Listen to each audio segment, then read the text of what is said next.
Hi అండి అందరికీ. Welcome back to my channel Reshma healthy kitchen.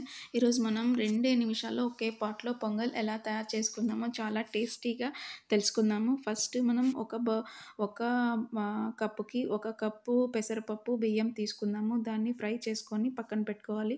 తర్వాత ఇంకొక కుక్కర్ తీసుకొని కుక్కర్‌లో ఆయిలు, జీరా, బ్లాక్ పెప్పర్ అండ్ పసుపు వేసుకొని కొద్దిగా జింజర్ గార్లిక్ పేస్ట్ వేసుకొని ఫ్రై చేసుకొని ఒక కప్పుకి 3:30 కప్పుల వాటర్ వేసుకొని ఫ్రై చేసుకోవాలి. తర్వాత పక్కనే పెట్టుకున్న ఆల్రెడీ ఫ్రై చేసుకున్న బియ్యంని వాష్ చేసుకోవాలి. బియ్యం, పెసరపప్పుని ఒక 2, 3 సార్లు వాష్ చేసుకొని ఒక 2 నిమిషాలు నానబెట్టాలి. ఎక్కువ నానబెట్టాల్సిన అవసరం లేదండి. మనం కుక్కర్‌లో చేసుకుంటున్నాం కాబట్టి ఎక్కువ నానబెట్టిన అవసరం లేదు. మనం వాష్ చేసుకొని ఒక 2 మినిట్స్ నానబెట్టుకుంటే సరిపోతాది.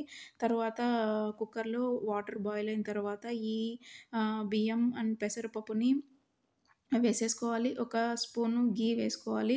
నేను మామూలుగా కాజు అంతా పొంగల్ అయిపోయిన తర్వాత వేస్తానండి. అలా వేయడం వల్ల కాజు అనేది క్రిస్పీగా ఉంటది. అందుకు నేను కాజు ఇప్పుడు వేయట్లేదు. తర్వాత ఒక 5 విజిల్స్ వేసుకున్న తరువాత పొంగల్ చూడండి పర్ఫెక్ట్‌గా తయారైపోతుంది.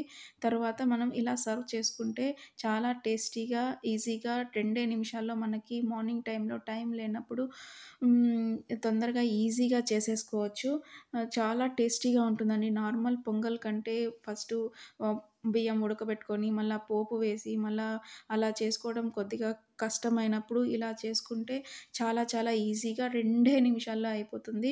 ఈ వీడియో కనుక మీకు నచ్చినట్టయితే please like, share and subscribe my channel Reshma